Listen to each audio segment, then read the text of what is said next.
fragmentos, como lo decía muy bien Julio César, unos diálogos que son en realidad un texto en versos heredado muchas veces de la canción de Fierabras, o sea, de la canción de Roldán, ¿no? Entonces estamos hablando de un texto medieval, pero de una adaptación en un contexto que vamos a ver que es mestizo e indígena, que dio lugar obviamente a algo muy distinto. Esa danza pues forma parte de la tradición de moros y cristianos. No sé si ven bien, ese era a modo de preámbulo finalmente, ¿no? Esa cita de Lynch que dice que los rituales no solo reflejan la estructura social, sino que también la crean y la transforman. Esa es la región donde hice el trabajo de campo. Ven que México es un mundo, realmente es un lugar tan extenso que uno se tiene que atener a una región en particular, y aún así es un trabajo realmente muy largo si queremos abarcar dentro de una región todas las versiones de la danza que se dan. Yo me concentré en dos lugares en específico. Obviamente es una danza que se da en las regiones rurales, después hablaré un poquito más de ello. La región de los volcanes, ¿no? El Popocatépetl y el Iztaccíhuatl, por ahí hay muchísima danza, y también en la Mixteca poblana. Ven que todavía me falta una parte que es la del sureste, que todavía no pude investigar. La Sierra Norte de Puebla es otra cosa, y ahí hay muchísimas danzas, pero de moros y cristianos prácticamente no hay. Bien, eso es lo que les quería comentar. Es que en muchas partes esa danza se conoce como 12 pares de Francia, aunque bajo esa denominación se esconden en realidad varias versiones que reflejan diferentes episodios históricos. Ayer tuvimos la oportunidad de hablar de lo que ustedes tienen acá como fiesta, y que es la Reconquista, ¿no? El episodio histórico finalmente que se da a conocer. Allá hay varios episodios. El de la conquista de Jerusalén, estamos hablando de las cruzadas. El siglo carolingio es otro ciclo, estamos hablando de Carlomagno y entonces de la canción de Roldán. Y el episodio, claro, de la Reconquista española. Por ejemplo, hay una danza que se llama La Segunda Noche, Gonzalo y Aimar, y que tiene que ver con la Reconquista. Hay otra que se llama La Primera Noche, Fernando y Alamar, ¿no? Entonces, esas danzas sí tienen que ver directamente con el episodio de la Reconquista española. Esa danza, como lo decía Julio también, en muchos casos se ha ido perdiendo a lo largo de los últimos 50 años, pero conocen un rebrote de vitalidad en algunas localidades donde unos danzantes más jóvenes, como se puede ver en esa diapositiva, se van uniendo a las cuadrillas, ¿no? La edad de los danzantes, su categoría social, todo eso puede variar en función de las localidades, pero la mayoría de los danzantes que tuvimos la oportunidad de conocer se dedican al campo, ¿no? Porque recordemos, como les decía, que la danza en México está principalmente arraigada en el ámbito rural, ¿no? Aquí no voy a hablar de ello, pero Warman lo ha explicado perfectamente en su obra magistral, ¿no? El desplazamiento de la danza de moros y cristianos del ámbito de los españoles, que era el ámbito de las ciudades, el ámbito urbano, al ámbito rural, ¿no? Eso se dio a lo largo de siglos, y ahora se encuentra esa danza en esas zonas periféricas, entre comillas, es decir, indígenas o mestizas, ¿no? Que nada tienen que ver con el centro de las ciudades. Por lo demás, hay que recordar que la danza es también propia de los barrios. No sé si existen los barrios en El Salvador, pero el barrio es algo heredado del calpulli indígena, en el caso mexicano, que tiene una esencia muy fuerte, muy importante, donde se conserva la gastronomía indígena, donde se conservan las costumbres, las tradiciones, ¿no? Entonces, los barrios son indígenas y el centro es blanco muchas veces, o mestizo, ¿no? En el caso de esos lugares. Aquí tienen unas fotografías. Aprovecho para decir que agradezco a dos fotógrafos, Carlos Abraham y Francisco Caso, que me acompañaron en algunas ocasiones, y que algunas de sus fotografías aparecen aquí, y también agradecer a los danzantes, todas las personas que me ayudaron a lo largo del trabajo de campo, porque ese trabajo no se hace solo. Uno como blanco investigador no puede llegar así a México diciendo voy a investigar, cuéntenme lo que tienen. No, así no funciona, ¿no? ¿Por qué? Porque esa tradición de esos pueblos la conservan con mucho recelo, ¿no? Realmente desde ellos muchas veces me ha tocado que por ejemplo, apuntador o maestro de coloquio, como le dicen, que es el maestro que enseña la danza, me dice, no, yo no tengo el manuscrito. Y los danzantes que están alrededor me dicen, claro que lo tiene aquí, ¿no? Está debajo de su camisa, pero no te lo va a enseñar porque ni a nosotros nos deja el manuscrito, ¿no? Entonces hay que entender que en México, como en muchos lugares de Latinoamérica, se han robado muchísimas cosas, códices, piezas arqueológicas. Entonces esos pueblos tienden finalmente a querer conservar lo que es suyo y no se comparte tan fácilmente. Eso lo digo para agradecer a todos los que me están acompañando en ese trabajo, danzantes, familiares de danzantes, amigos. Sin ellos no tendría nada de todo lo que les estoy enseñando. Entonces, esas fotografías, por ejemplo, muy antiguas, me las proporcionaron unos amigos también cronistas. La figura del cronista en México es fundamental. Si tú quieres llegar a una región, a un lugar, tienen una red de cronistas. Es un cargo heredado de la época colonial, obviamente, ¿no? Y el cronista es el que te abre las puertas de la comunidad.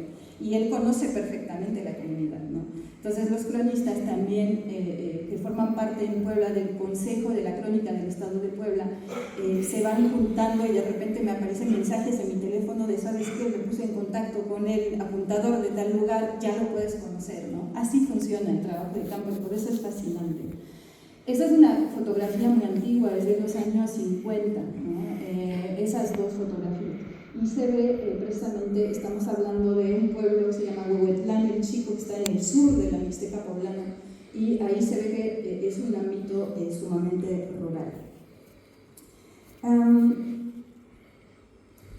Es eso que les decía, hay que entender que existe en México como una frontera muy marcada entre el centro y el campo, entre el centro y la periferia, que se puede observar en la danza. Les digo eso porque la población urbana muchas veces ignora la danza de los pueblos, ¿no? De repente, en el centro de mi terreno, de mi trabajo de campo, es Izúcar de Matamoros, que es una ciudad mediana, pero la gente del centro, de repente, si yo les digo, voy a Coexpala, voy a Santa Cruz, Agua Escondida, a Santa Cruz de la que hablaremos más adelante, voy a Huehuetlán, no tienen idea los del centro de lo que pasa en esos pueblos, ¿no? Entonces, eso es bien interesante y hay que entender que si la danza refleja en muchos aspectos los cambios que se van produciendo a nivel macro en la sociedad mexicana, también, y en eso quiero insistir, se erige como un modelo de resistencia a las transformaciones sufridas en las zonas urbanas cosmopolitas y más expuestas a los procesos de globalización. Lo que decíamos ayer, ¿no? A pesar de la globalización o en contra de la globalización, finalmente resisten esos pueblos y se arman más esas formas de resistencia, ¿no? Obviamente los cambios llegan.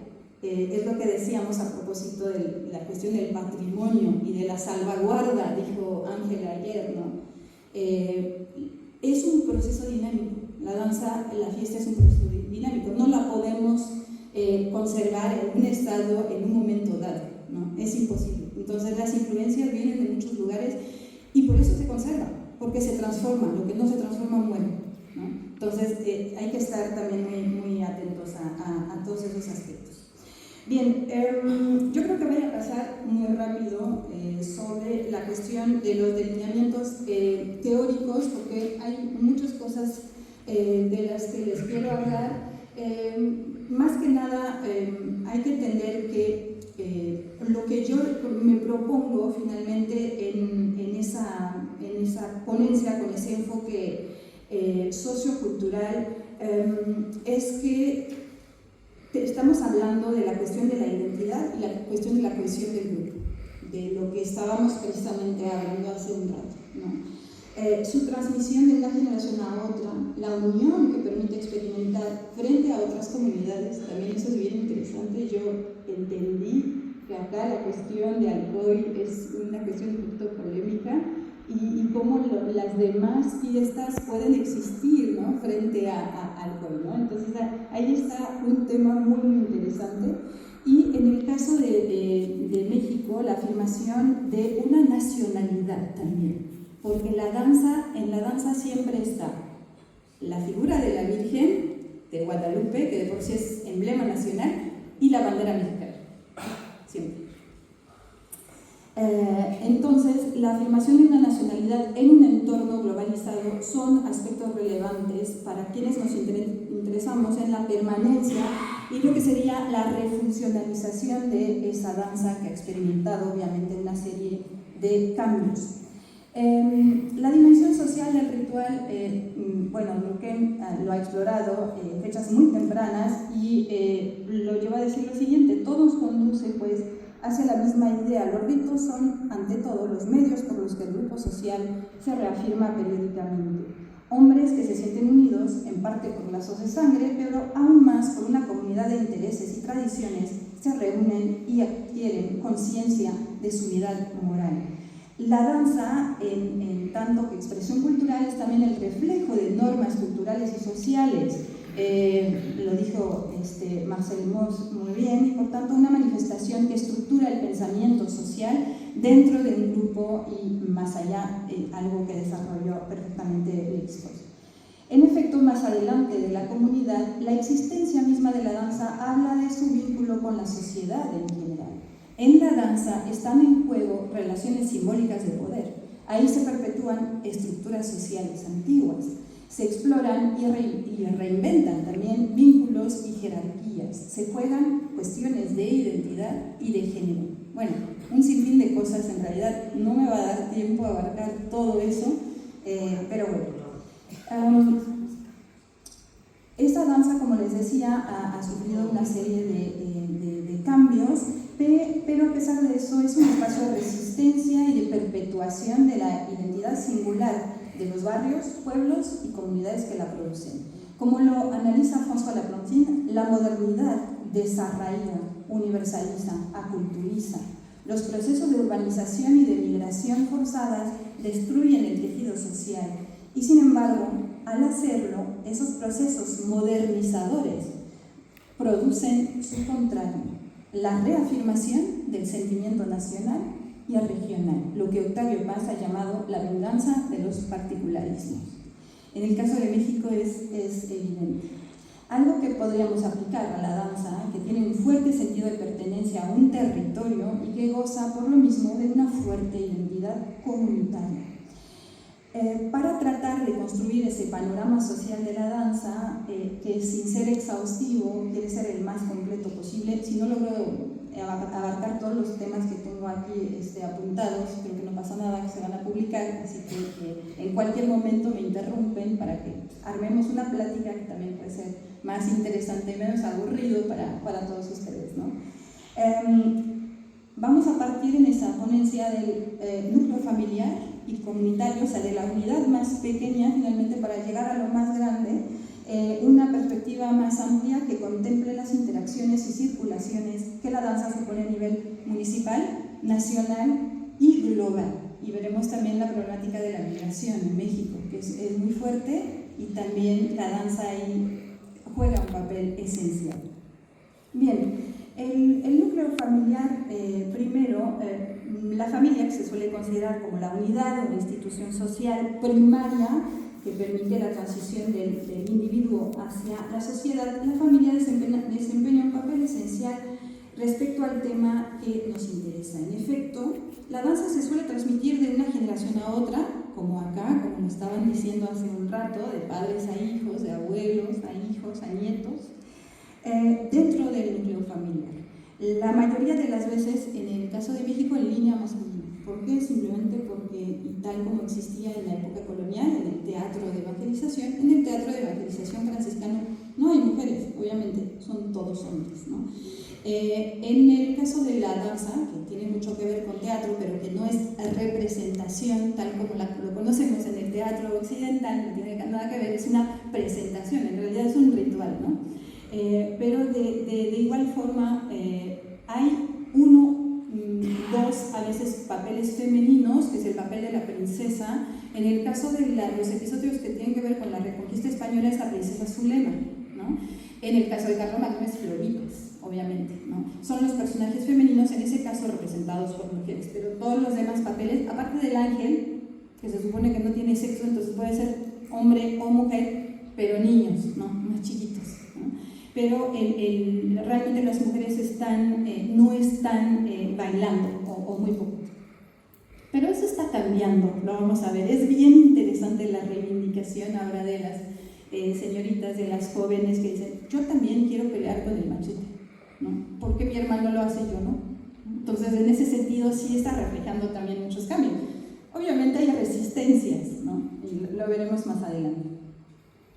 La danza, podemos decir que prácticamente evoluciona dentro de unos clanes, como la palabra entre comillas, porque esos clanes o esos grupos finalmente actúan a modo de guardianes de la tradición, ¿no? Eso es algo interesante. Se suelen conservar aquí ven una diapositiva donde aparece precisamente todas esas personas, ¿no? que nos cuentan y que nos enseñan finalmente cómo se transmitió esa pareja de esas dos personas mayores. Justo enfrente estaba el hijo que hacía el papel de Oliveros y estábamos en una sesión de fotografía, entre comillas, que estábamos fotografiando, pero yo quería escuchar la voz de esas dos personas, ¿no? Y cómo ese señor que es ciego me estaba contando de su abuelo que había combatido con Zapata. Es una zona de mucha revolución allá, la Revolución Mexicana realmente tuvo su centro ahí en Morelos y en Puebla. Entonces ahí vemos a la izquierda del pueblo de Cuexpala ese papá que bailó hace algunos años, que ya no puede bailar y que lo dice con una emoción. Estábamos hablando de si es realmente a la gente le gusta, que si es una fiesta. Ese señor se echó a llorar así de la nada porque no podía bailar ese año. Y yo lo abracé y es una persona así de campo, ¿no? Campesino, hombre, ¿no? Y se deshizo en lágrimas, porque realmente para ellos significa muchísimo el hecho de bailar, ¿no? Y ahí está con su nieto, ¿no? Y ven que el nieto ya tiene su traje. Y ahí también, en otro lugar que se llama San Matías Alzala, aparecen los niños también acompañando a los papás. También se conservan, eso es muy interesante, los objetos relacionados con la danza, los trajes, los manuscritos, como reliquias, prácticamente, ¿no? Entonces, yo llego a un pueblo, por ejemplo, tengo un contacto y me abren las puertas y tenía ese señor una maleta con todo lo que había heredado de su papá, ¿no? Y que para él era realmente el tesoro, ¿no? Y ahí vemos el casco de lámina, o sea, ellos mismos lo hacen, porque ellos mismos se costean el traje, y es muy difícil conseguir dinero para la danza, o sea, ellos mismos tienen que financiar eso. Entonces, ahí está la cuestión de la transmisión, y él me enseñó, ese señor me enseñó precisamente los parlamentos, las cartillas finalmente que sacan. Cada danzante saca la cartilla del manuscrito general, ¿no? Entonces él había conservado eso y ven que está escrito a mano, que eso realmente, si él no lo conserva, pues se hubiera echado a perder. O sea, aparte de él, nadie sabe en la comunidad la importancia que puede tener eso, ¿no?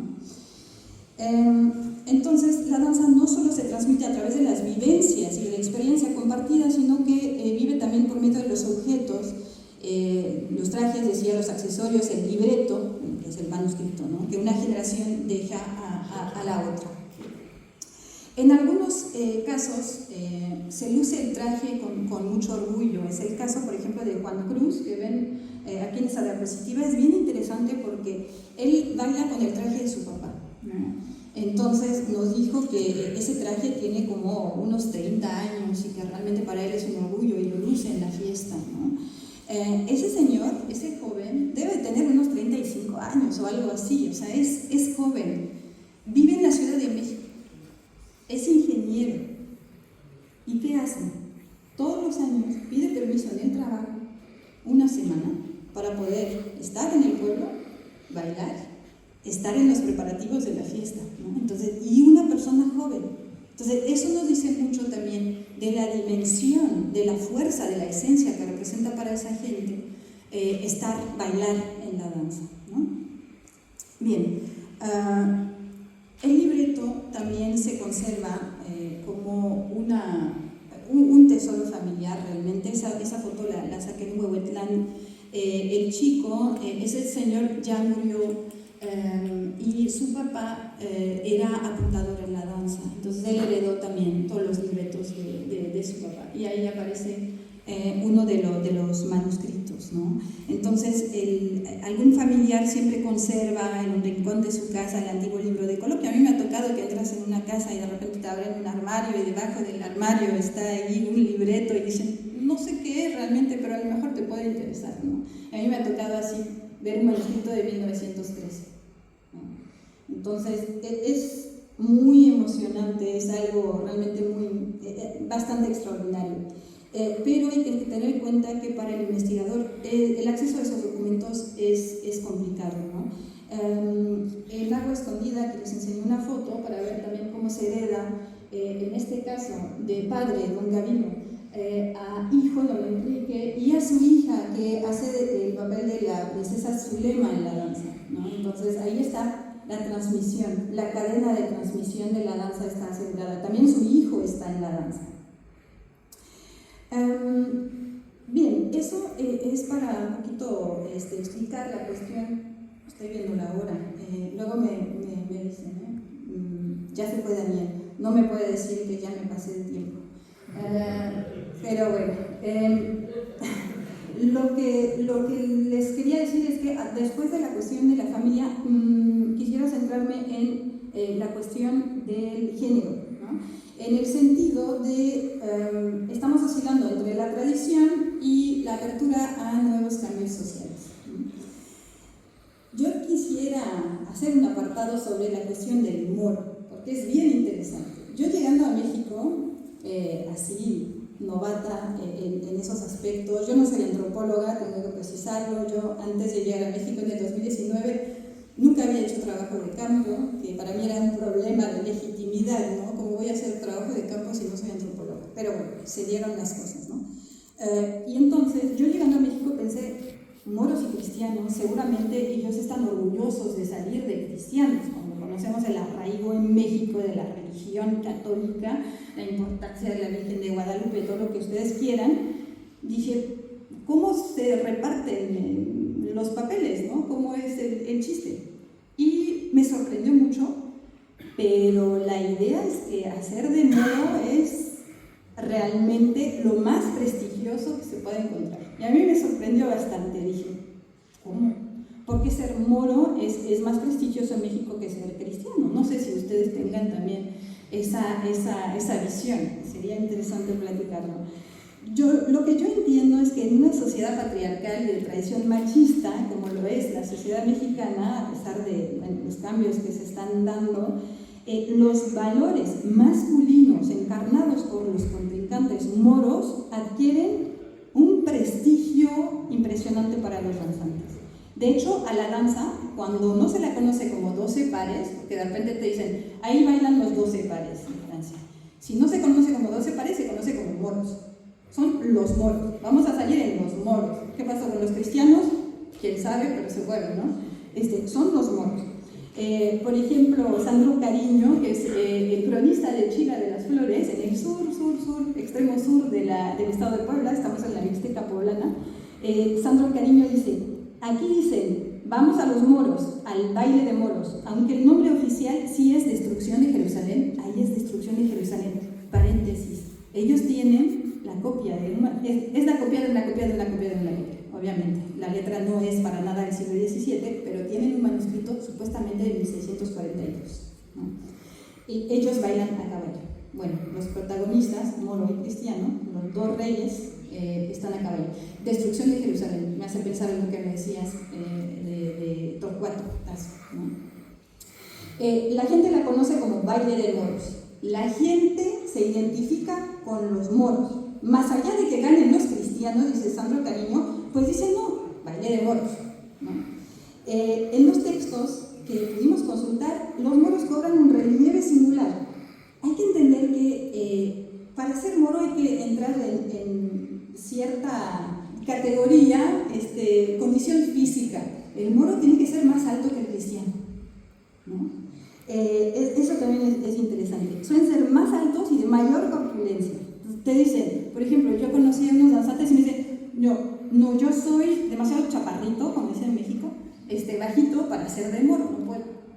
Pero tal persona sí, a ellos lo llamaron para ser moro, porque sí, ahí sí se ve la diferencia. Y es cierto, porque si vemos en el texto de Piamonte, por ejemplo, se ven, está el gigante Galafre, ¿no? Es un gigante, así de fácil. Obviamente es una manera de decir, a pesar de su tamaño gigantesco, nosotros, los cristianos, que venimos amparados por la Virgen María, vamos a ganar, midan lo que midan esos moros, ¿no? Entonces es una manera también de resaltar la victoria de los cristianos. Entonces dice Sandro, si era moro tenía que ser alto. Cuando lo interpretaban, sí escogían mucho los personajes, no podía ser cualquiera. El cristiano era chaparrito, tenía que demostrar que la lucha pues era desigual, pero que sí ganaban a pesar de todo. El traje también es muy distinto. Ayer estábamos platicando que esa danza abarca tantas cosas: música, traje, escenografía, parlamentos, dimensión lingüística, etnocoreología, o sea, es un sinfín de cosas, y por eso tenemos que juntarnos todos, hago el llamado, juntarnos todos realmente para poder entender mejor lo que es esa danza.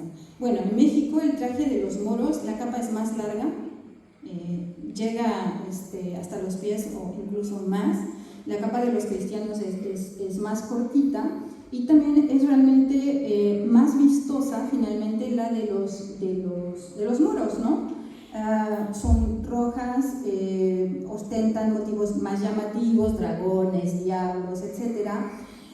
También aquí les he puesto como una compilación de esos trajes, ¿no? En Santa Cruz Agua Escondida, en San Matías Atzala. La capa puede ser negra o roja, pero realmente lo que ves primero cuando llegas al pueblo son los moros, ¿no? En algunos lugares, como en San Felipe Teotlacingo, la región de los volcanes, bueno, no se alcanza a ver bien, pero los moros tienen una trenza que llega prácticamente hasta los pies, ¿no? Eso, y bueno, hablo bajo el control de Julio César, que trabaja los temas de sincretismo. Yo lo veo, es mi interpretación, pero quién sabe si no esté equivocada.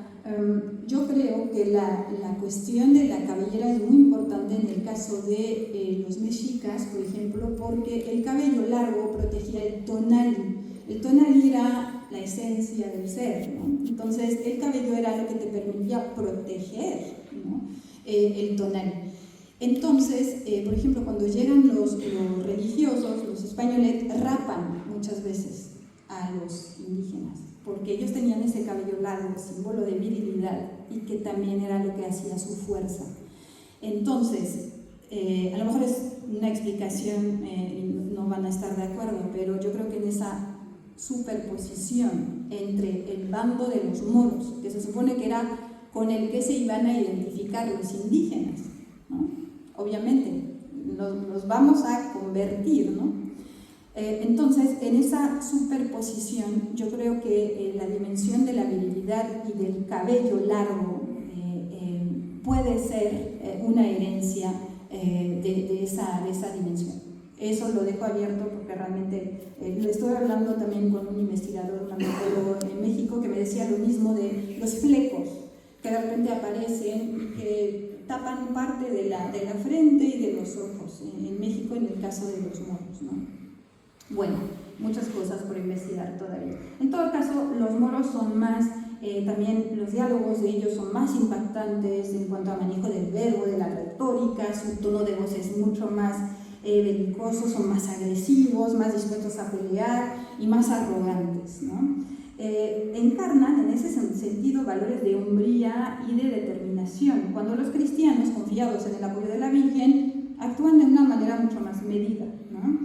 Entonces se valoran más, para decirlo de esta manera, a los moros. paso así aquí de rápido, pero quisiera decirles que también el hecho de entrar en la danza, y me lo comentaron, y más todavía como mono, es también una manera de después llegar a un cargo político, ¿no? Como que esa constancia que te exige el papel en la danza te va a permitir de repente que tu comunidad te reconozca como una persona valiosa, valiente, etcétera, etcétera, ¿no?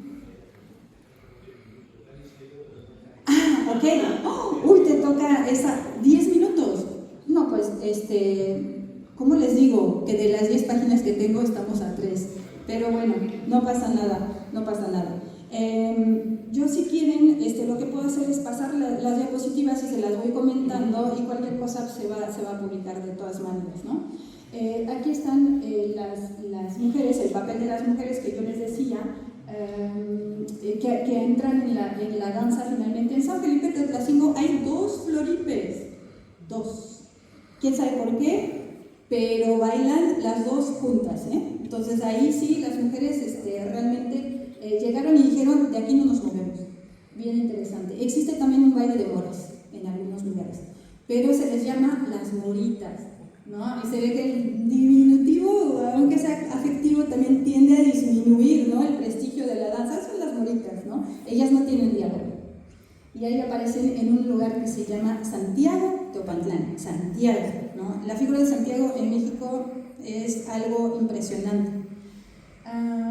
Aquí hay una historia interesante porque en esa fotografía aparecen esas niñas, que son pues las moritas, y ese señor, el que vieron antes, que les dije que ya había fallecido, su papá había heredado el manuscrito, lo había comprado, en otro pueblo, y decidió cambiar los nombres de hombres por mujeres. Así nomás porque se le antojó al señor y dijo, no va a ser Herodes y Constantino, va a ser Herodías y Constantina. Entonces ahí están, no sé si es un pueblo feminista o algo, pero es bien interesante, ¿no? Bueno, como les decía, el papel del ángel generalmente es de una mujer o un niño, pero aquí aparece, no sé muy bien en la fotografía, pero aparece una mujer en el bando de los moros, ¿no? Entonces ellas quieren, ellas dicen, nosotros queremos batallar, queremos agarrar el machete, y los hombres están así como, ¿cómo no nos vamos a pelear contra una mujer, no? Entonces ahí se ve la resistencia, pero poquito a poco yo creo que van cambiando las mentalidades. Bueno, la cuestión de la identidad, de todo eso, no voy a insistir en ello. Esa es una fotografía antigua y se ve cómo los niños, finalmente, esa cuestión de la transmisión, cómo los niños asisten, están ahí, participan. En México, yo creo que aquí es de mucho entusiasmo la fiesta, pero en México, donde las condiciones socioeconómicas son muy complicadas, el día de la fiesta es algo impresionante, es algo realmente, la gente quiere estar, ¿no? Y es un orgullo. Entonces, los niños muy jóvenes aprenden eso. Bueno, paso rápido, hay que entender que en muchos lugares aquí en Santa Cruz, Agua Escondida, bien interesante, Santa Cruz Agua Escondida, el día 2 de mayo se danza del 2 al 3 de mayo, toda la noche. En la mañana del 3 de mayo subimos al cerrito, a la montañita que está al lado, para vestir las cruces. Esa es la tradición en México. Y está relacionada con el agua. El pueblo se llama Santa Cruz Agua Escondida y el Altepetl, en náhuatl, es el cerro en el que hay agua, ¿no? Entonces, eso se relaciona obviamente, como lo decía perfectamente Julio César, con la cuestión de las creencias prehispánicas y preexistentes, ¿no? Bien, el manuscrito, el apuntador, el maestro de coloquio, aquí tenemos muchas cosas interesantes también, pero lo que no tenemos en los textos son didascalias, acotaciones escénicas. Entonces la transmisión se hace por medio de la palabra y de lo que van a ver los que asisten a la danza y lo que van a enseñar los apuntadores. No está escrito, se tiene que sentar, se tiene que parar, tiene que caminar, no, eso no aparece. Bueno, voy a pasar súper rápido. Aquí ven varias cosas, los ensayos también, el decorado. Hay que entender que para toda la preparación de la fiesta, la preparación del decorado, está invitada a la comunidad a participar en todo eso. La pirotecnia, ayer hablábamos de pirotecnia, no voy a enseñar el video porque nos vamos a tardar. Bueno, sí quiso, no importa. Los músicos, muy importantes los músicos, no hay partituras de la danza. Yo estoy tratando de ver cómo se puede conseguir que alguien me escriba la partitura, porque eso la aprenden de oído. Nadie tiene una nota escrita, nadie, absolutamente nadie. Eso dice mucho también, yo creo, igual que los parlamentos de horas y horas y horas, de la tradición oral prehispánica. Ellos sabían, declamaban, se aprendían versos, diálogos de memoria. Entonces, esa tradición oral hoy les está sirviendo mucho para tener esa memoria. Bueno, todo lo que tiene que ver también con las festividades y la comida. Hay un mayordomo, alguien paga la comida para todos, para todo el pueblo, todos los que lleguen. Ustedes quieren llegar al pueblo porque los invitaron, ahí les van a dar de comer. Sí, ahí les van a dar de comer. Bueno, sobre la circulación del manuscrito, bueno, hay muchísimas cosas que les quisiera decir, pero sin más, porque si no nos vamos a extender demasiado. Una cosa interesante, en México y en esa zona de la Mixteca poblana hay muchos migrantes. Los migrantes llegan a Estados Unidos y ¿qué hacen en Estados Unidos? Les dicen a los del pueblo, por favor, envíennos la música y los trajes, que queremos bailar aquí. Esa es otra cosa que nos dice algo de la danza y que valdría la pena estudiar también. Bueno, no me da tiempo de hablarles de la base de datos que estoy haciendo, pero yo creo que en algún momento vamos a tener que tener esa plática. Estoy ahorita en México, en Puebla, acabamos de presentar, y terminaré con eso, perdón.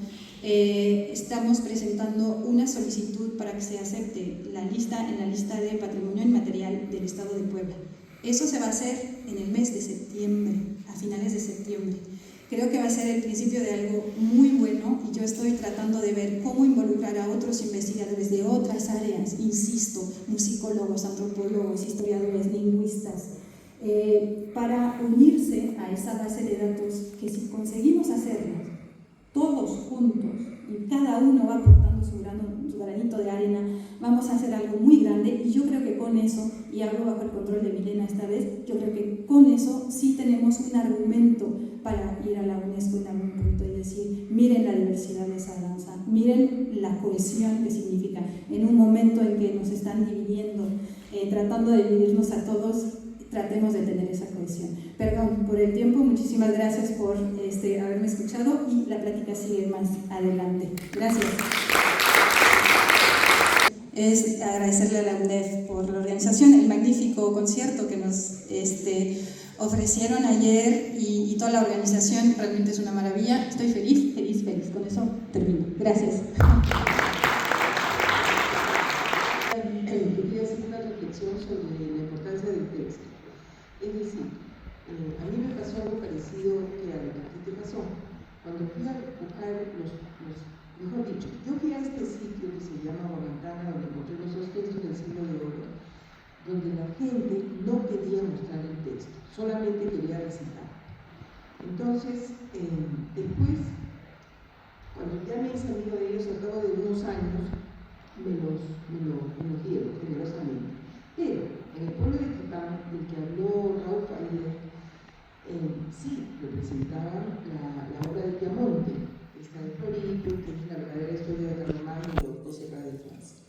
Entonces, fuimos a hacer trabajo de campo y le pregunto al señor, le dije, ¿podría leer su texto? No. ¿Y por qué? Le dije, porque yo soy el propietario del texto. Entonces le dije, pero usted sabe que ese texto también se representa en otras partes. Sí, pero ese es mi texto.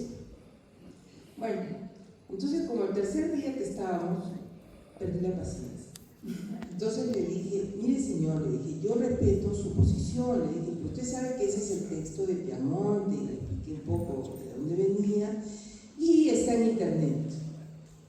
Entonces me quedó mirando, sí, pero es que una cosa es no querer enseñar el texto porque es un secreto comunal y otra cosa es que se pierda la fiesta porque no quieren enseñar el texto. Y lo que ha pasado en Quipán es que se ha perdido la fiesta y en Pampacocha no quieren enseñar el texto, no quieren mostrar el texto. Ahora, esos textos son escritos efectivamente en la época del siglo de oro, En el siglo de oro tampoco había derecho de autor. Entonces, ¿qué hacían Lope, Elena Guevara, ellos? Lo mismo, no enseñaban el texto, o sea, lo escribían, se lo pasaban a otro que se llamaba el autor de comedia, que les compraba el texto y la posibilidad de usarlo tal como él quería, pero él era el dueño del texto. Entonces, a los actores solo les daba su parte, que era lo mismo que hacen en Guamantanga y en Quipán, solo les dan su parte. Nadie tiene, tú has tenido la suerte de ver el texto completo. Entonces, alrededor de eso hay una serie de reflexiones, ¿no? Que a mí me parece que tendríamos que pensar en una política general, porque está bien que uno respete, que vaya año tras año hasta que, bueno, los convenza de que se lo muestre, pero otra cosa es que ya desaparezca la fiesta. Totalmente de acuerdo contigo, Milena, gracias por esa aportación. Yo he tenido muchísima suerte en el trabajo de campo porque conocí a un diputado, bueno, no un diputado, un candidato local, municipal, y que tenía muchos conocidos y que andaba un poco desocupado, entonces me acompañó a todas partes y me abrió puertas. Por eso conseguí los manuscritos, si no, nunca en la vida los hubiera visto. Y yo tengo como unos 15 que me permitieron sacar fotos de todos ellos, ¿no? Es bien interesante lo que dices, porque si se pierde el manuscrito en muchos casos, se va a perder la danza. Ese es un hecho y se ha visto en muchos lugares, porque te dicen, sí, lo tenía tal persona, ¿no? Y ahí viene todo el trabajo de investigación, ¿no? Tal persona, pero ya se murió, pero a lo mejor no tiene su hijo. Y ya, y valió, como decimos en México, porque ya no hay ese soporte en papel, ¿no? Una pregunta yo, porque estoy viendo a Milena también, o a ti, a Rafaela, no sé, porque estamos viendo las imágenes que falta el escenario urbano, como que están siempre fiestas celebradas fuera del pueblo, en canchas de deporte, en descampados, parece que están marginadas del entorno urbano, y eso nos llama la atención aquí, donde precisamente vamos a los centros históricos, a nuestro patrimonio, nuestro orgullo, nuestro lugar de pertenencia, a celebrar las fiestas. Sí, fíjate que en México se ocupa cualquier espacio que se pueda. Si es descampado, si es la cancha. Normalmente se hacía en los atrios. El atrio de la iglesia es una especificidad latinoamericana que precisamente para las necesidades de la evangelización en México se crearon esos atrios enormes que podían acoger a mucha población. Lo que pasó en esa zona es que es una zona de terremotos y hubo uno espantosísimo en el 2017, muchas iglesias se cayeron, entonces ya no se pueden ocupar esos espacios, pero normalmente es un espacio religioso en un principio y después ya se vuelve otra cosa. Lo interesante es que todos se juntan para preparar el espacio, que no es precisamente un escenario como tal, porque se mezcla también el público a través de los diablos, del juego de los diablos que van jugando con el público, jugando con los actores, y ahí se mezcla todo. No sé si respondí tu pregunta realmente. Dime. No, que estamos viendo que a nosotros en los balcones, ¿verdad? Nos faltábamos en la calle, en los balcones, en el escenario urbano, y estamos viendo que son espacios muy abiertos, sí. Muy abiertos, donde se puede perder el ambiente, ¿no? Sí, ay, Milena, perdón. No, sí, son espacios grandes. Yo diría que son espacios consagrados. En el caso de todas las fiestas que yo he trabajado son espacios consagrados para ese lugar, e inclusive está marcado el norte, el sur, el este, el oeste, donde sale el sol, dónde va la Navidad, dónde van los moros. No, está muy claro. Por eso es que no se oye. Ah, sí, ese es un problema también. Y le llaman el campo. Vamos al campo, que es el campo de batalla. Voy. Es que me llamó mucho la atención de lo que decía Gabriel, que además estaba pensando hace un rato, es que son dos fiestas distintas. La fiesta en España es una fiesta y la fiesta en América es otra fiesta. Sí se parecen, sí tienen un arraigo, una herencia cultural, sí hay una tradición, pero son dos fiestas distintas. En América las fiestas de moros y cristianos son fiestas de los pueblos indígenas. No son fiestas de los ladinos, de los mestizos en las grandes ciudades, son fiestas del pueblo. Entonces son diferentes, quiero decir, ¿no? Y en este sentido la fiesta de ustedes es una fiesta tuya, de tu pueblo, en el centro de tu ciudad, pero pero la fiesta, me atrevo a decir que toda América son fiestas en los pueblos más alejados con la mayor tradición y ancestralidad indígena. Entonces, en este sentido son un poco diferentes. Yo quería comentar además sobre algo que tú dijiste y que me parece sumamente interesante porque lo he visto también en Jutiapa, Guatemala, la frontera de Guatemala y El Salvador. La historia de moros y cristianos no es la historia de moros y cristianos, es la danza de la historia, y en este caso los que se pelean son los españoles contra los indígenas del lugar.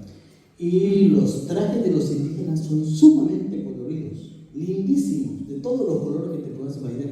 Y los trajes del español son blanco con negro. No me preguntes por qué, porque no lo sé. Y los vencedores en esta historia que danzan en Jutiapa son los indígenas. Y en el caso salvadoreño, los trajes más lindos son los trajes de moros. Yo de hecho me he visto a veces con estos trajes, y el traje que yo uso, lo comentaba ayer con él, que es traje de moro. Y no sé por qué razón, nunca se me ocurre ponerme un traje de cristiano. Eso quizás tenga algo que comentar, que decir tú, Rafael, pero a mí me parece sumamente interesante. Sí, el prestigio del moro yo creo que es la hombría, porque te dicen, el moro tiene mujeres, tiene oro, tiene dinero, tiene poder. Entonces, obviamente, ahí está en el imaginario, ¿no? El prestigio del moro. Yo lo atribuyo eso. Y sí, los trajes de moro siempre se ven mucho más, se lucen más, se ven más vistosos. Y en los parlamentos también. Como aquí, ¿verdad?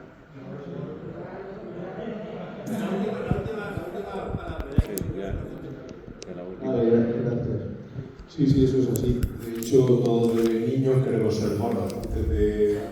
Queremos ser de Cádiz a monos. Luego ya evolucionamos, ¿no? Y vemos dónde está la luz y la verdad.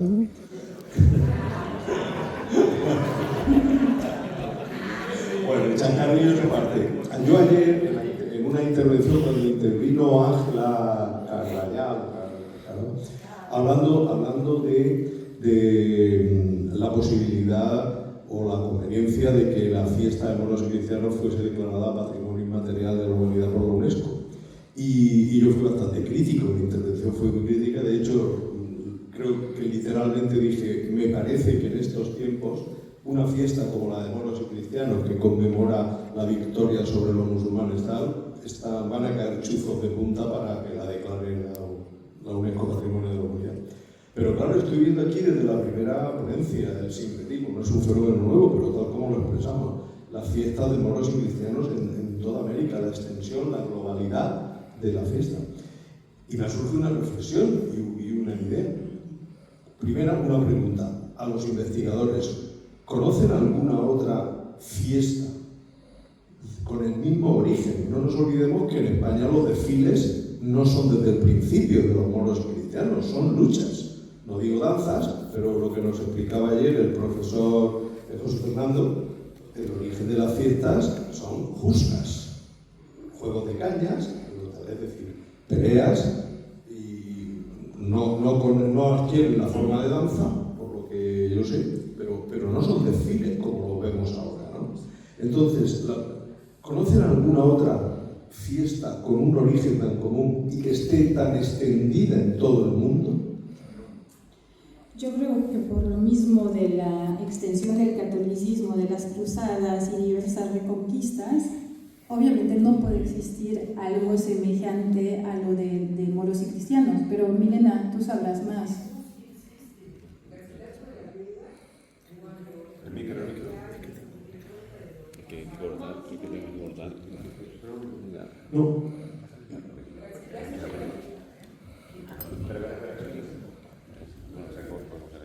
El Inca Garcilaso de la Vida, en los comentarios reales, él habla de que en la época de los incas, sus abuelos le contaron de que había estas batallas figuradas entre unos y otros pueblos y que se celebraban en las fiestas.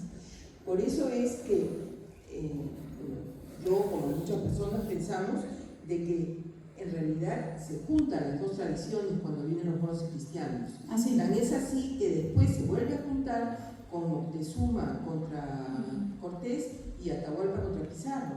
Sí, tenemos ahora. definitivamente, pero en cuanto a extensión, que era la pregunta, no creo que exista de otra manera. Lo que tú dices es cierto, es una batalla del bien contra el mal. Al fin y al cabo, eso es lo que vemos también en los pueblos originarios, que tenían también batallas, simbólicamente yo creo que tiene que ver con el enfrentamiento y con la cuestión de la dualidad, ¿no? Pero sin más. Gracias. Interpretamos, nos sentimos que no se puedan llevar a cabo todas las preguntas y respuestas que estamos tan interesados. Vamos a seguir con las ponencias.